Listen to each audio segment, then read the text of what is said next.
Hello folks, and welcome to a new episode of This Week in Flight Simulation News by Simulation Daily, a weekly video focusing on the flight simulation news revealed in the past 7 days. While we can't include every single piece of news in this video, we have done our best to select a good variety to keep you informed on what happened in the industry last week. If you want even more, you can find all our flight simulation news coverage from last week linked in the description. Speaking of news, tomorrow we are flying to Cologne in Germany for Gamescom, and we expect Microsoft to announce the fourth Make Good aircraft that will be free for MSFS 2024 users, and the next city update. It'll be interesting to see if there'll be more surprises. If you enjoyed this video, please like and subscribe to help our channel grow, and we'd love you to leave a comment with your feedback and opinions on the news.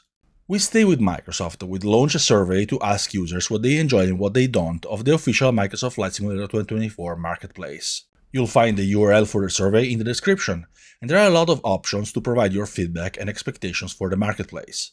There are also a number of open fields that will let you provide more detailed comments, so you have a good chance to let Microsoft know exactly how you feel about the feature. I know I wrote plenty, especially about certain professional add-ons that aren't very professional at all, if you get my drift. Skyraider released its Beechcraft Baron B55 for Microsoft Flight Simulator 2024. As usual for this developer, it's available only on the official marketplace for about $25. It includes 8 liveries plus a white one, and the avionics package comes with a rare rendition of the Aspen EFD 1000 PFD, alongside a steam gauges version. The aircraft can be used in the career mode both for ferry flights and charter services, and it includes a set of features that Skyraider dubs Real Experience with an X, including attitude indicator startup, shivering needles, panel shaking, and more. While an MSFS 2020 version has not been announced yet, Skyraider usually releases its ports for the older simulator a few weeks later.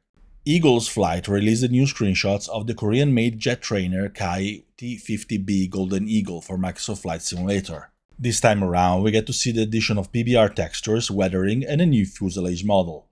The developer also prepared an edition of the special livery celebrating South Korea's 80th Liberation Day, which happened on August 15. iFly announced its plans for the Boeing 737 MAX line for Microsoft Flight Simulator 2024 and Microsoft Flight Simulator 2020. First of all, a Service Pack 1 update for the current 737 MAX 8 is in development. It will include, among other things, a tablet-style electronic flight bag and an updated flight deck materials. That being said, this isn't yet in beta, and the developer expects that the wait for it will be longer than 3 months. According to the announcement, the Service Pack 1 will be the last thing iFly develops for MSFS 2020. Afterward, it will focus exclusively on Microsoft Flight Simulator 2024 with the development of a 737 MAX 9. The MAX 10 and MAX 7 will be considered only after they are certified and enter service in the real world. Militech Simulations released a few new screenshots of its Vietnam War-era attack aircraft, Douglas A-1H Skyraider, which was revealed at FS Expo. Like the MH-60, this aircraft is also developed in collaboration with Blackbird Simulations, and we get to see both the exterior model and the cockpit. At FS Expo, it was mentioned that it came in the late summer, and the developers say that it's not too far out. Orbix released a new Meteor trailer and new screenshots of the upcoming Jurassic World Archipelago add-on for Microsoft Flight Simulator 2024. We get to see more of how the developer is using the official license by Universal, including a look at familiar structures from the movies, which will be accessible on foot.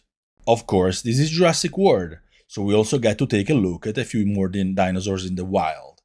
The new screenshots also appear to show a fairly large runway, although the angle makes it difficult to judge just how long it is. We are still waiting for a release date, and for now we know that it will come between the end of August and the beginning of September for MSFS 2024, with MSFS 2020 and X-Plane versions coming down the line.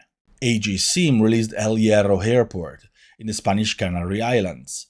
It's available on Orbix Direct Sim Market at flightsim.to, starting at approximately $15.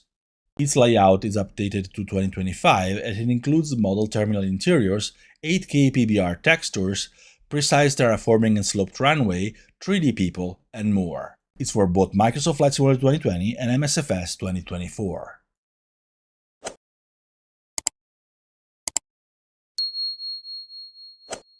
Following the release of Tawau Airport for MSFS 2024 and MSFS 2020, Shade Scene announced another airport in Malaysia, Sultan Aslan Shah Airport serving Ipoh in the state of Perak.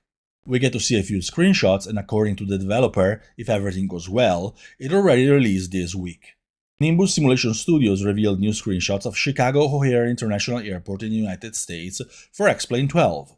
It will be a complete remake compared to the developer's version for X-Plane 11, and this time we get to see some of the new assets, which are said to be very well optimized with LOD and better texture usage. Just Sim released the X-Plane 12 version of his Nice Côte d'Azur airport in France. It's available on Sim Market for about $27.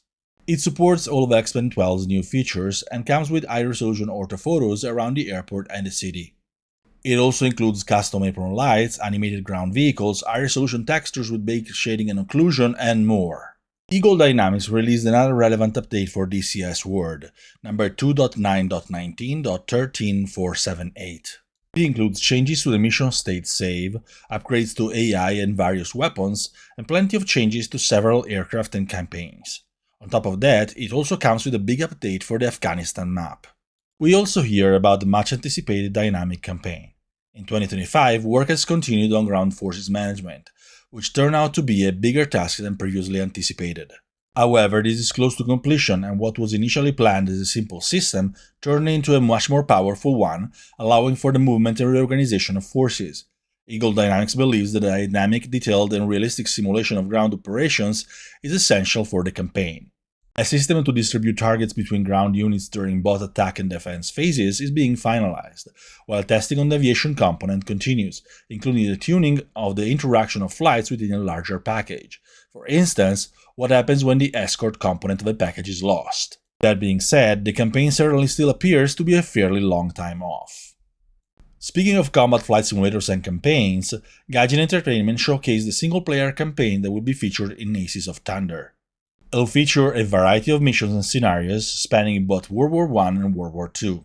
Players won't stick with a single squadron or side, but they will instead jump across factions and events, from Pearl Harbor to the sinking of the Yamato, executing bomber escorts or ground attack missions on air bases on other targets. The simulator doesn't yet have a release date, but it's coming imminently in 2025 for PC and PS5, with support for PC VR and PlayStation VR 2. Initially, it was intended as a fully dedicated VR sim, but the adds the requirement has been removed a few months ago, so you'll be able to enjoy it in the traditional flat screens as well. And that's all for this week. As mentioned earlier, you can find links to all of our daily articles with plenty more news in the description. If you enjoyed this video, please like it and subscribe to our channel. And if you so wish, leave your feedback in the comments. Your input and support are always highly appreciated. Over the next few days, we'll post the usual polls here on YouTube to let you vote on the most exciting news included in this video. Last week, you voted for the new screenshots of Atlanta Airport by Orbix, which should release by Christmas. As always, thank you very much for your time and attention. We hope to see you again next week here on Simulation Daily's YouTube channel and every day on the site, because our flight simulation news coverage never stops.